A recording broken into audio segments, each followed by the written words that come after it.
Well, my name is Morgan Duffy. On the slide, it says Morgan Duffy-Simpson. I got married about 2 years ago, and I still need to change my last name. So, um, I have my bachelor's in social work from Marshall University, just passed my LSW exam. Yay, praise God. And I'm about to graduate with my master's in social work. So, I am very, very excited about that. If you guys, I'm also able to see in the chat. So if you guys can just put maybe what your degree's in, or more importantly, what your job role is, what your job title is, because I would just love to see the audience that we have today. Also, thank you for the congrats. I really appreciate it. um, and I think most of the audience is going to be somewhere around counselors, social workers, anyone working with youth, but also anyone who works in general. Hopefully you can gain something from this webinar and from this PowerPoint. So thank you guys. I'm reading everyone's job title in the chat. So it's really cool to see the diversity that we have here. Yay. Okay.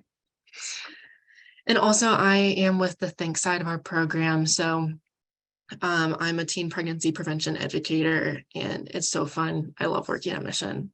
Everyone here is amazing. So we'll go ahead and get started here. And I am going to be doing an arriving activity. Really, we are going to be doing an arriving activity.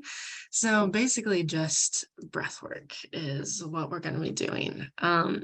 One of my professors that I had in undergrad, it was during COVID. And so she was doing Zoom with us, and she did a breathwork activity with us and kind of like a full body relaxation. And it was really helpful for me. And I think it can be good for anyone in the moment. So we're going to start out with breath work, but also just a full body relaxation and taking the time to be thankful for our bodies and all that they do for us.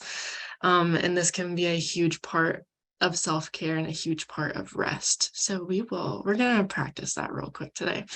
So if you just want to find a comfortable position in your chair, wherever you're sitting, you might be with a group of people watching this webinar. If you're just by yourself, just get a comfortable position, sit in your chair. I like to close my eyes. So I'm going to be closing my eyes with you all. If you don't feel comfortable closing your eyes, that is totally okay. You can just find something in front of you, an image, it might be a picture, maybe you have a little plant near you to focus your eyes on. For me, I love my window in my office, so if you just want to stare outside, that's great. But we can close our eyes or soften our gaze. And just go ahead and sit up straight. Sit in a position that's comfortable for you. That might be crisscross applesauce. For me, that's having my feet on the ground because I like to feel grounded. I like to be able to feel the space that I'm in. And just start out by taking a few deep breaths, using your belly breath, just getting those deep inhalations and exhalations.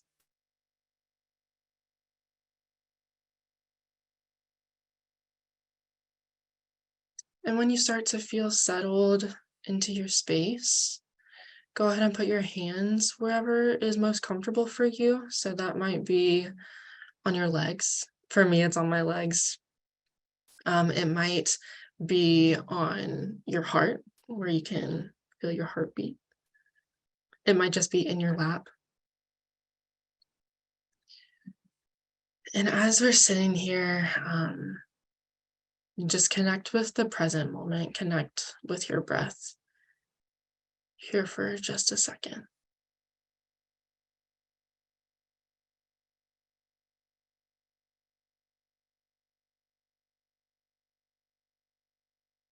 And just take the time to feel your feet on the ground, reminding yourself that you're safe, that you're stable where you are, whether it's in your office, maybe you're in your home.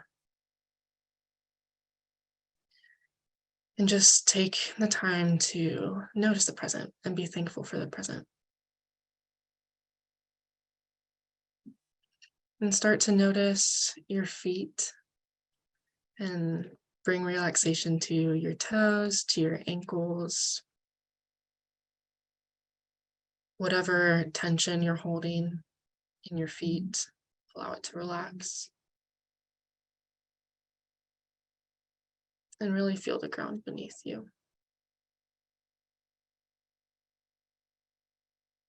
Relax the arches in your feet.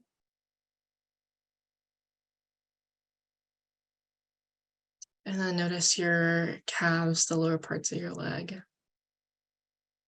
Release any tension that you have in that space of your body.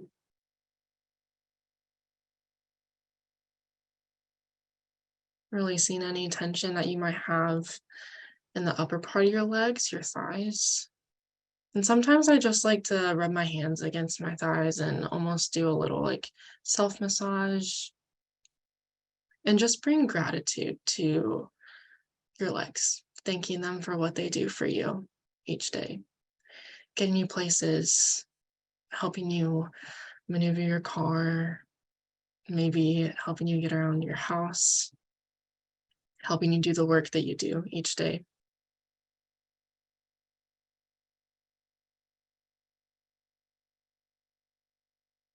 Continue to breathe into this exercise and start to notice your torso, your abdominal muscles. And even as we're breathing into our belly, relax your abdominals.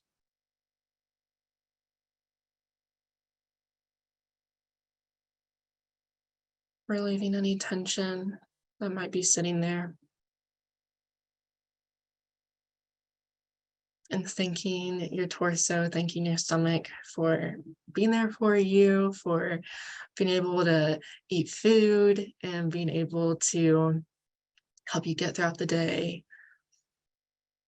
Just bringing gratitude to that area of your body.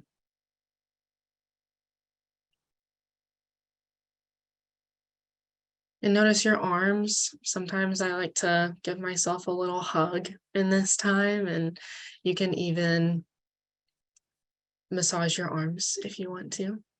Just noticing, again, everything that they do for you throughout the day. Maybe it's getting to hug someone. Maybe it's getting to write or paint.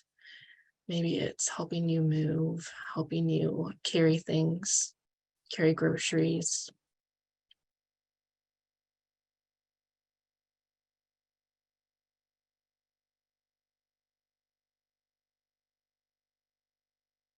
Maybe as you're doing this, you want to roll out your shoulders. Feel free to do that. Relieving any tension that you have in these spaces.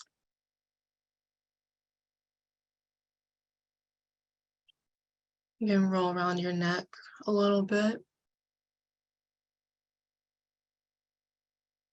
Continuing to breathe, noticing that breath.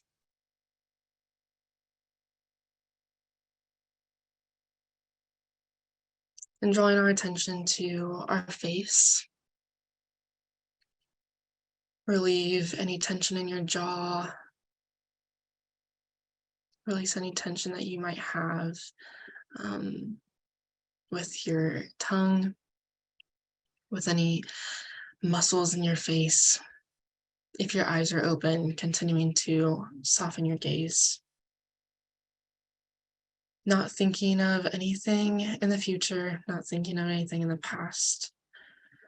Just being present. And thanking your body for all the sensations where you can hear and see, you can smell, taste, feel. And thanking your body.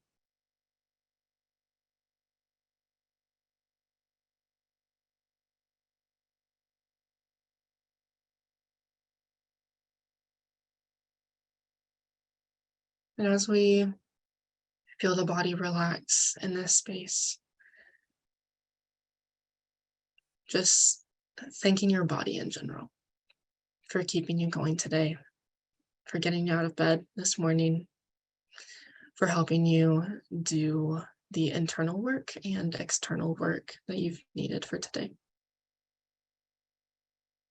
And if you have your eyes closed, you can gently open them and start to notice the room that you're in, start to notice the space, your surroundings. If your gaze was softened, just starting to come back to the present moment. So here we are in our self-care webinar. I hope that was helpful for you all. I hope that was maybe stress relieving for a bit. And now hopefully we have some calm that we can start to go throughout our webinar and be here, just be present for this time. So we will hop right in. So I wanted to give a little agenda for today and just let you guys know what this was going to look like. We're going to look at what burnout might feel like. We're going to look at why it's common amongst us as helping professionals, why burnout is common amongst social workers, counselors, therapists, psychologists, anyone who works with people who are hurting. What do you do when burnout occurs? And maybe how can we find rest? Or maybe if you guys already have some routines of how you self-care, maybe we can analyze in this webinar, okay, is this helpful for me? Or do I need to kind of switch up what I'm doing for self-care so that I can really find rest in these moments? Okay, I love this image. I hope you guys do as well. I think it gives a really great overview of what burnout is, how it's not just stress. If you guys look at the very bottom of the graphic with the number 2, it says stress doesn't cause burnout. Stress with inadequate support resources cause burnout. And I'm sure we all realize that, maybe have heard it. But and we probably all tell our clients this, right? Like we probably educate a lot of people on burnout, on self-care, but we as helping professionals, I don't know about you guys, but many people that I have talked to who are in the helping professions field, we are the last people to self-care. And so I think this can be really beneficial for us. And so we might know all these factual things, but putting it into action for ourselves is going to be the key. But maybe we've run out of all of our support that we have. So maybe we realize, okay, stress happens when we don't have adequate support or adequate coping skills, but maybe we're at a point in our life or a season in our life where we have completely run out of the coping skills, or we've used up all the ones that we know and we're left with not much. We're left with an empty bottle. And so even though we may know this, we want to bring ourselves back and say, okay, like what other coping skills can I bring out? If you look at the scale on this graphic, if the demands of a job outweigh resources to cope, then burnout is very likely. Maybe you guys are experiencing burnout right now, or maybe you're trying to prevent yourself from getting burnt out. Maybe you've been burnt out in the past and you really want to try to not go back to that space. I feel you in any season of life. Me coming out of grad school or about to graduate with my master's in social work, I have had my fair share of burnout moments this past year. And so I also need this webinar for myself. I'm speaking to the choir here. I also love, if you guys see the little person kind of towards the top of the page, how burnout affects the body and the brain. Love this. It is so true. We have probably all felt burnout in our bodies, not just in our brain. Probably when we think of the word burnout, we automatically think of emotional exhaustion, right? But we feel it in our body. We feel how exhausted we are. We feel just how much of a toll it takes on us physically. And so, as we see right beside that little person, stress is a workplace safety issue, which is so true. We really need to understand how to help ourselves not burn out so that not only can we keep going for ourselves, but we can help our clients more. If we aren't living a sustainable lifestyle, then we can't help our clients in that same realm. So hopefully, ultimately, this webinar is for you all, for us as a helping profession, to help us. But also, hopefully, we want to stay in the fields that we're in. And to be able to do that, we need to know how to help ourselves and how to self-care. Okay, so these are kind of the telltale signs of burnout that we're going to talk about a little bit. Emotional exhaustion, that is a huge one. Starting to feel that emotional fatigue. And this is what I was talking about on the last slide, is probably where we start to feel it most. And then we start feeling it in our bodies, or sometimes it's vice versa. We might start feeling it in our bodies, and then mentally we start realizing, okay, I'm exhausted. I need a break. But getting to that point of where maybe we can't think about anything else besides our fatigue. Maybe it's really hard to concentrate on so many other things because of the emotional exhaustion. Maybe it's hard to have conversations at work because we are so drained mentally. So this can show up in a lot of different areas of life. And that kind of moves on to the depersonalization of clients, where we really start to see our clients as a bother or maybe as a frustration, and it's hard to see them as a person anymore. I think of a lot of therapists who maybe go day in, day out. All you do is see clients over and over and over again. All you're doing is booking clients. And that's great. I know we all went into these helping jobs for some reason. But specifically when I think of therapists who consistently schedule people over and over and over again, depersonalization of clients may become really familiar. Like that may be a familiar sign of burnout for you, where it's just kind of like the mundane over and over. And so we want to look out for that. If we are trying to decide, okay, am I burnout or am I just stressed? Do I just feel overwhelmed? Depersonalization can be a key part in this. And then reduced feelings of accomplishment. Again, also a huge one that we want to look out for with burnout. If you, again, probably if we've gone into the helping field, we want to help people. We might want to try to fix people, even though we know that's not possible to fix people. But we probably went into it with good expectations. We want to help people do better or be better in their life. And so we usually are going to feel that sense of accomplishment in some way, shape, or form. And when we start to lose that, that can also lead back to that emotional exhaustion. And so when we start to feel those reduced feelings of, am I really doing anything?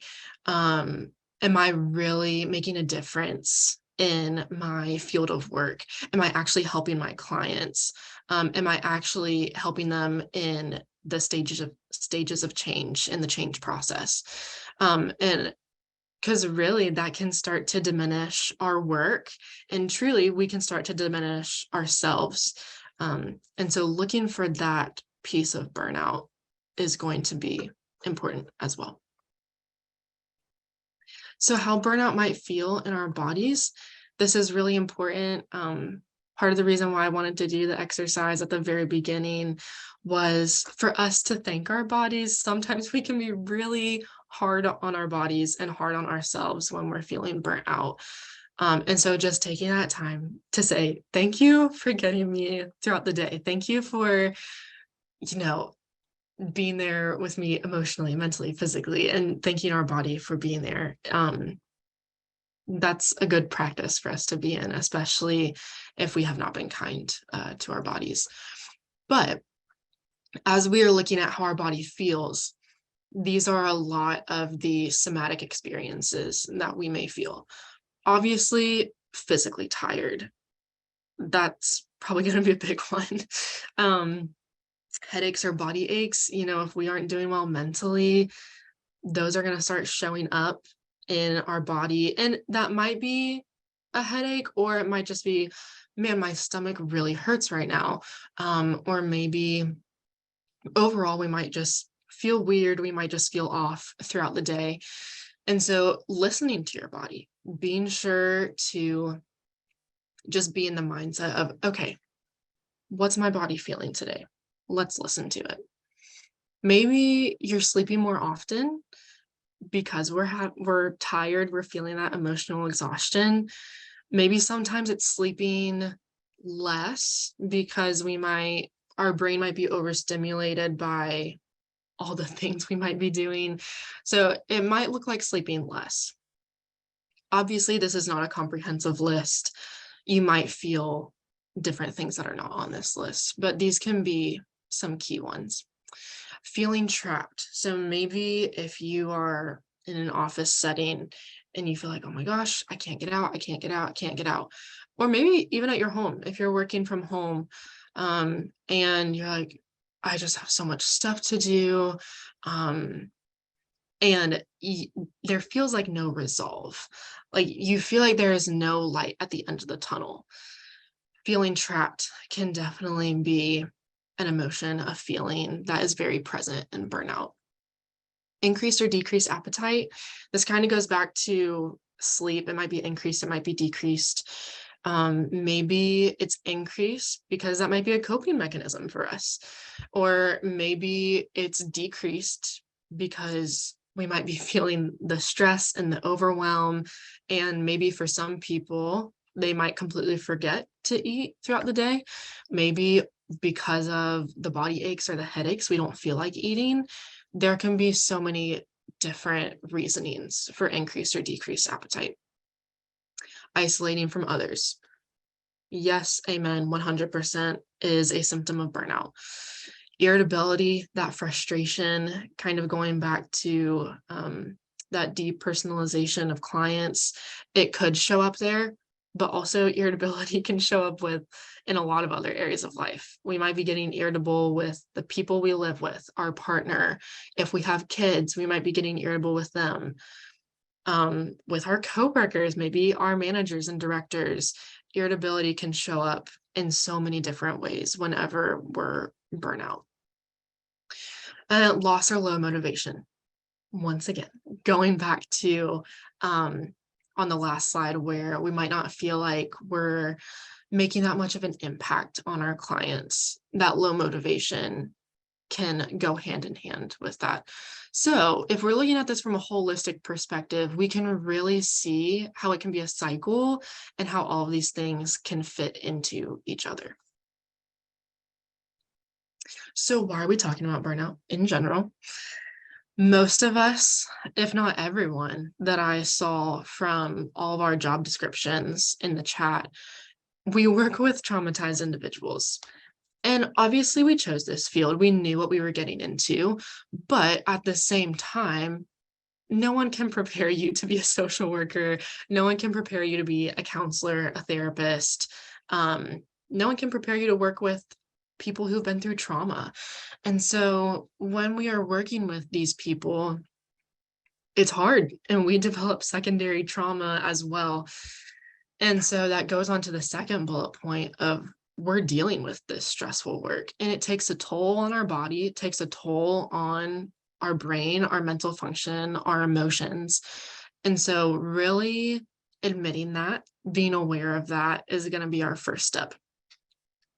We're also talking about burnout because we don't always see the best outcomes with our clients, unfortunately. Maybe I think of the foster care system. If we are a case manager, if we are someone trying to help kiddos find a foster home, or we're trying to reunite them with their family, maybe we see them reunited and then we see the child get pulled from the home again. And then maybe we see them reunified, and then we might see them pulled from the home again. Or maybe we work in substance use and we see clients maybe be clean for a while, and then maybe they relapse, and then maybe they're clean for a while and maybe they relapse. So there can be, a lot of celebration, but then also a lot of sorrow with our clients, where we sit with them in that sorrow when maybe they aren't seeing the best outcomes for their self, and we might not be seeing it as well. So there can be a lot of discouragement in the process. Our system is overloaded with a lot of demand and not enough workers. We all know this feeling. I think we can all advocate for ourselves in this area where we see there's so much demand, especially after the pandemic. The demand has reached insane numbers, and we'll see that here in just a minute with statistics. But we're tired because we're overloaded. And many workers do not allow themselves breaks. That is us, guys. That's our population. And also why we're talking about it today. I am, again, talking to the choir. I'm the biggest hypocrite on this webinar because I myself have been on a self-care journey for years, especially this year. I have been trying to force myself to take more self-care days, and hopefully you guys do too in the upcoming days and years. So here are just some statistics that we're gonna fly through real quick. These are specific to psychologists. So in response to a 2022 survey, 38% of US licensed psychologists reported they were working more than they did before the pandemic. If you're working more, that's going to lead to burnout as well. Faced with increased workload, the percentage of psychologists who reported not being able to meet the demand rose from 30% in 2020 to 41% to 46% in 2022. And then almost half reported feeling burnt out in 2022, with similar levels reported in 2020 and 2021. So obviously this is not a new issue, but we're seeing that the number is kind of staying the same with burnout, and we're not seeing healthy numbers of healthcare workers being able to fight against burnout. Social worker statistics. One study that I found of around 700 respondents, out of all those respondents, 36% scored high in the range of emotional exhaustion, which we know is a symptom of burnout.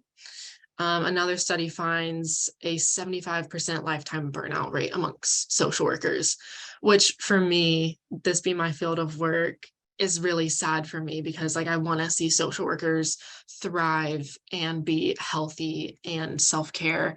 But we have to start that conversation, right? We have to be healthy ourselves and implement it ourselves. For mental health worker statistics, so I like having this one in general because if not most of us on this webinar, probably all of us on this webinar might identify with being a mental health worker. Several studies show that 21 to 67% of mental health workers may be experiencing high levels of burnout. In a study of around 150 community mental health workers in California, 54% had high emotional exhaustion and 38% reported high depersonalization rates. Once again, two of those symptoms of burnout. And then another study showed after 1 year, about 40% of workers remain in the same stage of burnout. About 30% become more burned out and 30% become less burnout. So we're seeing that same percentage. And then general workforce, for anyone who may be joining us that is not specifically in the helping field, but we know that anyone who is in any job can get burnt out easily because of different factors. So I wanted to put this slide in here for our general workforce. In 2020, American workers across the board saw heightened rates of burnout in 2021. And according to the American Psychological Association 2021 Work and Wellbeing Survey, 79% of the employees had experienced work-related stress in the month before the survey. That is so many, almost 80%. Nearly 3 in 5 employees reported negative impacts of work-related stress, including lack of interest, motivation, energy, lack of effort. And we know that lack of motivation, lack of energy can be a symptom of burnout. Meanwhile, 36% reported cognitive weariness, 32% reported emotional exhaustion, and 44% physical fatigue, a 38% increase since 2019. So like I said, we are going to fly through those, but I think it's very important to look at the research to see that this isn't just something that we're talking about to talk about it, but it actually is impacting us as a workforce and it's impacting us as a country. And so we need to do something about it, whether it's for ourselves or to help someone else. So what are we doing about it? What can we do ourselves? That's what we're going to look at for the rest of this time. So do you need to rest, recharge, reevaluate, or unload? Retreat, or reframe? These are kind of the 5 categories that I am putting our self-care into. They're all different. We're going to look at the differences, and this is something that I'm going to say at the very end. But if you want to go ahead and do this for yourself, make a list. Make a list of what you would do to rest. What would you do to recharge? What would you do to reevaluate or unload, to retreat, to reframe? Again, we're going to go over all of these 5 individually, what they mean, but maybe make a list for yourself individually of what this may look like for you. So resting, basically slowing down. That's the key that we want to look at when we're resting. It could be slowing down for a few minutes. It could be slowing down for a full day, for a weekend, whatever time frame. Be sure to slow down. Take your time. For some of us, obviously we all need sleep, but maybe that means you get extra sleep one night. Maybe that looks like a nap for some of us. Taking time off work. Basically, allow yourself to not be productive for a time frame. Again, us as working professionals, maybe we feel guilty for not being productive for a certain amount of time. Allow yourself to not be productive and let that be okay. Allow your mind to rest. So not just physical rest, but mental rest. Allow your mind to slow down. Take things slow. Do something you enjoy also. So maybe for some people, they enjoy a nap and they know that that's going to be good for them. For other people, they know a nap is not going to be good for me. I need to do something different. Maybe resting means watching a TV show. Maybe resting means lighting a candle and doing yoga. I don't know. It's going to be different for every single person, but do something you enjoy and bask in the enjoyment of it. Like really engage in your rest. Next one we're going to look at is recharging.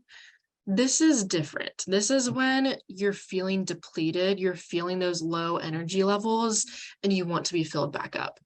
So this might not look like going slow. It might look a little bit more fast-paced, but these are things you need to do to feel more filled up. Maybe that looks like going to the grocery store because you're out of groceries and you know you're going to feel better after you get your house stocked with food. Maybe you need your social battery recharged. That is me. If I have not been around people in a day. I need to go hang out with someone and just have a conversation with them to feel recharged socially. For some of you, that sounds like a nightmare and you need to go be by yourself for hours. That is great. If that's how you recharge, then do that. Do what makes you feel like yourself at the end of the day. Retreating, this may just look like a break. I think of moms with this slide. Maybe you have kids, moms or dads. Don't want to stereotype, but anyone who has kids, if they just need a moment away and they're like, I don't have time to take a weekend long vacation. I don't have time to take a full day off. I just need a moment. I just need a minute. And so going away to get that sip of tea that you need, or going away, maybe just go to the bathroom and shut the door and be in there for just a minute. Or maybe you are in an office with a lot of people all day and you need a moment to be by yourself. That's okay. Do what you need to do. For others of us, sometimes we do need a full day. And I put a moment on here because some of us don't have the luxury of getting away for a full day or a long period of time. So give yourself that moment. But if we have the ability to get away for a day or a weekend, I would highly encourage all of us to do so if we have that ability.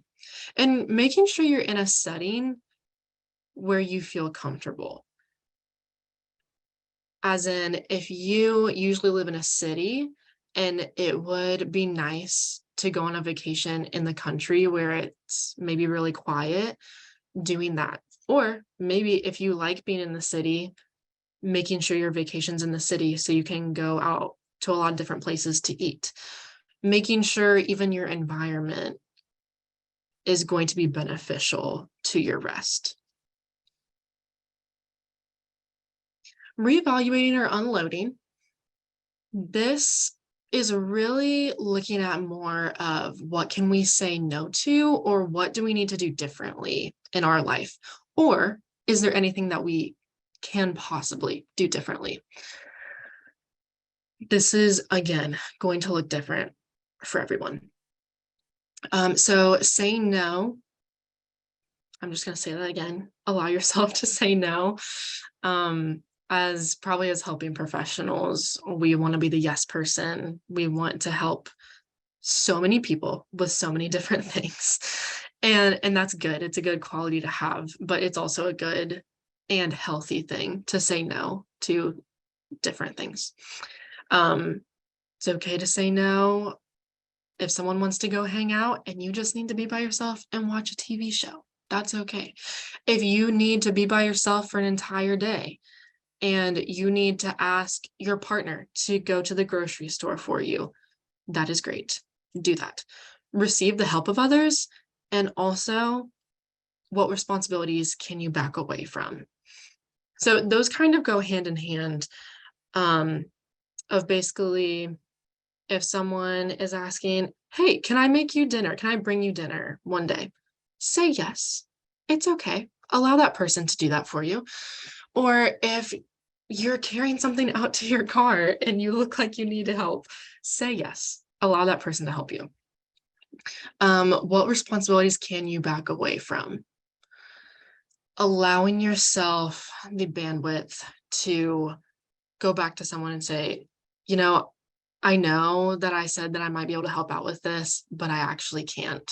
And being okay with saying that, being okay with backing away from some responsibilities. Some responsibilities, it's not feasible to back away from right now in this moment.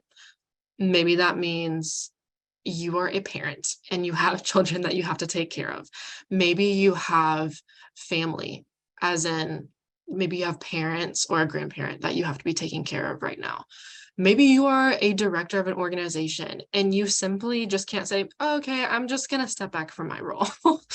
There's some things that we can't simply say no to, but there are other things where we can back away.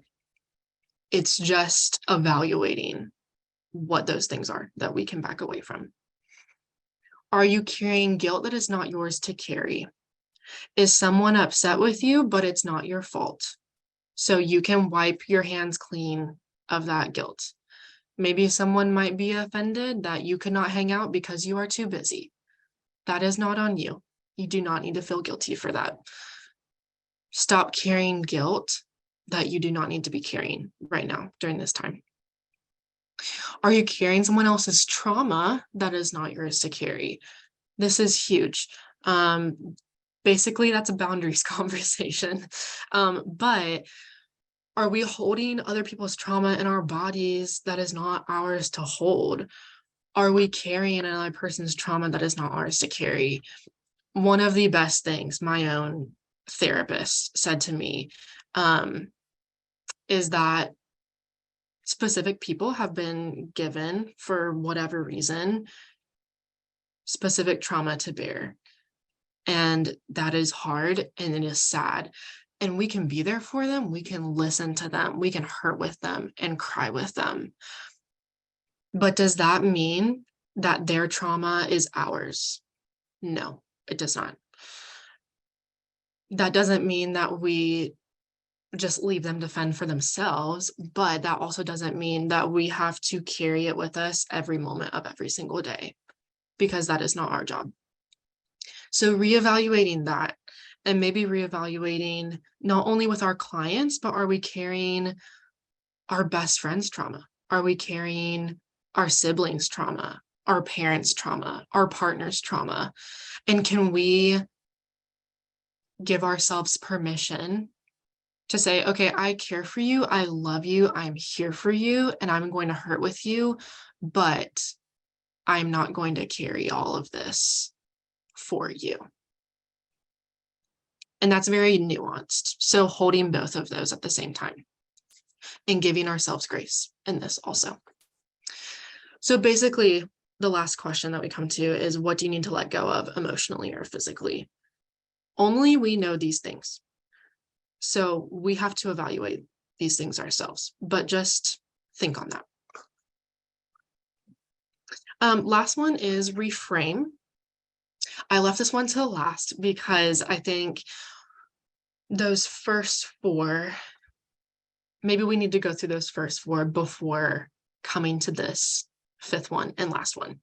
So thinking differently or changing our mindset about a certain situation. I also left this till last because I don't ever want to tell someone, sometimes we just need to think about a situation differently, when a lot of the times we need to rest. But sometimes just remembering that we are in a season of life, that life is not always going to be the way that it is right now. Sometimes that can just get a weight off of our shoulders.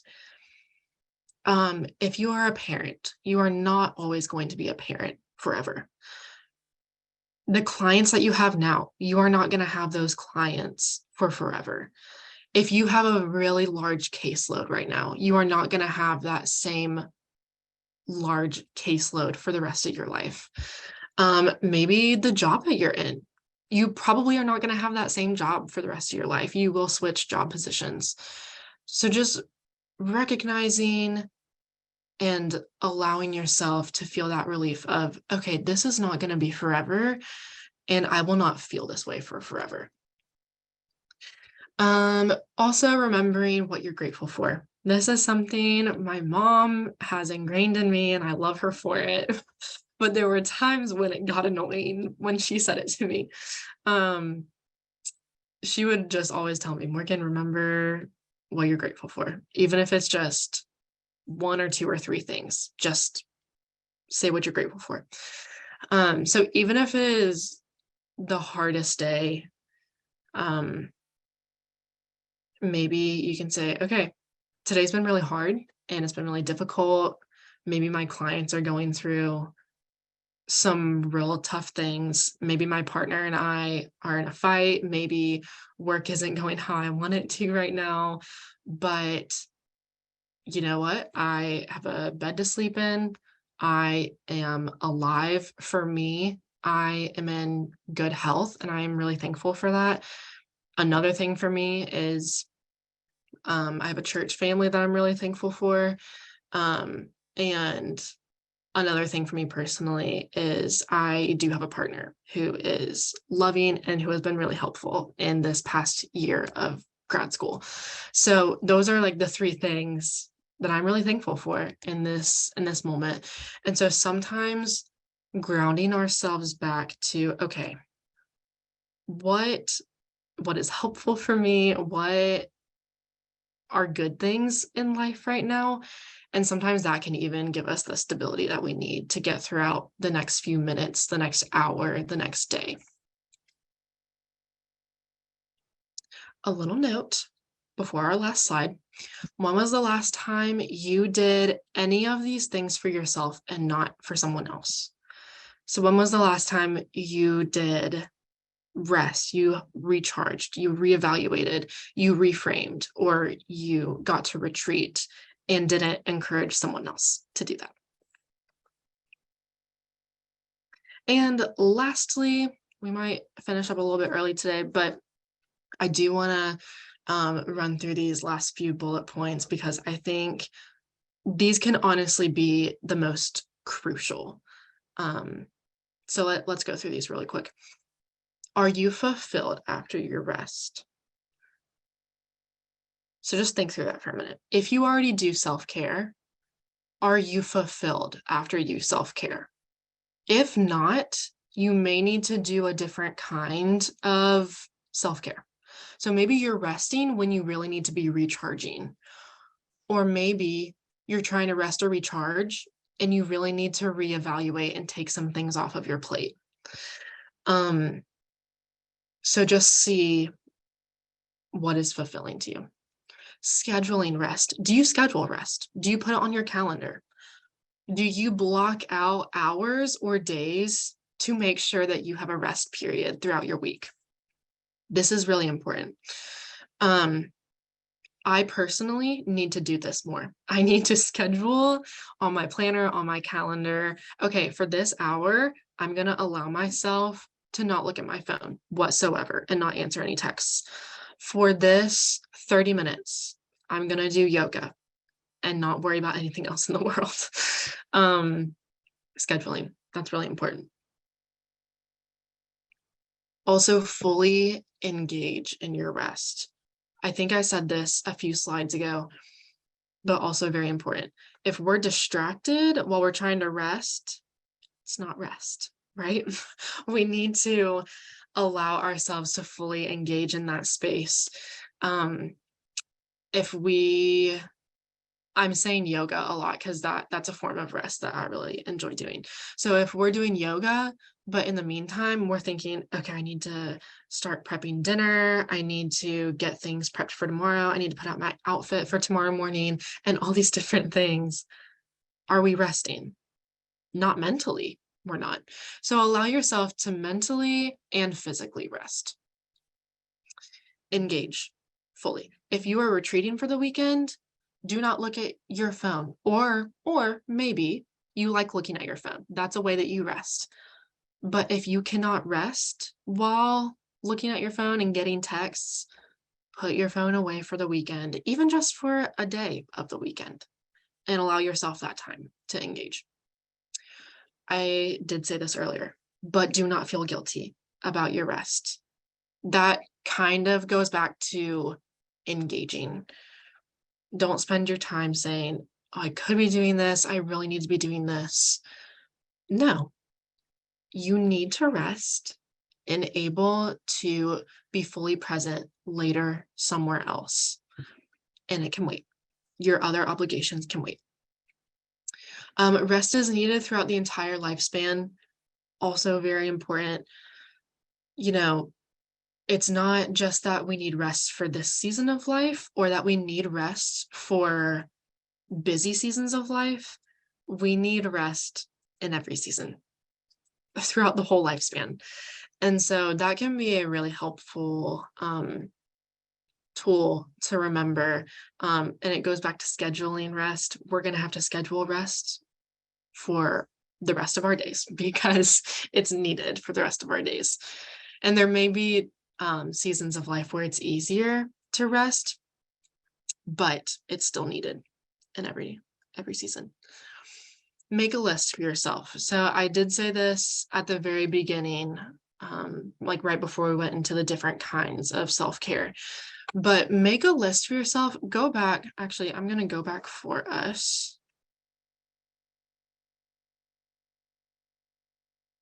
Okay, look at all of these for a minute. If you need to take a picture, take a picture. But go through these 5 different kinds of rest and self-care and write down what you need to do in each category. So for rest, what are going to be things that you can do to slow down that you enjoy doing? For recharge, what are things that are helpful for you to do to feel recharged? Evaluate or unload. What do you need to reevaluate in your life? What do you need to challenge yourself to say no to? What do you need to challenge yourself? Or let me rephrase that. How can you challenge yourself to receive help from other people? What do you need to let go of emotionally or physically? Retreating. What are ways that you can retreat for a moment, a day, or a longer period of time? And then reframing. Do you need to reframe something in this aspect of your life? Or if you feel like you don't need to reframe in this season of life, then just write down a few things that you're grateful for and remind yourself, okay, there are some good things in life right now. And last but not least, find a personal therapist. I love putting this one in here because I think there are a lot of helping professionals who don't have therapists themselves. And that is the best thing I did for myself in this last year is get my own personal therapist, where I didn't have to worry about being the helping professional, and I could rely on another person to be that for me. And yeah, one of the best decisions. And I think many more helping professionals need to do that for themselves than what I have seen from the helping professionals that I've talked to. Many don't have a personal therapist for themselves. And so that would just be an encouragement that I would make to the helping professional field in general.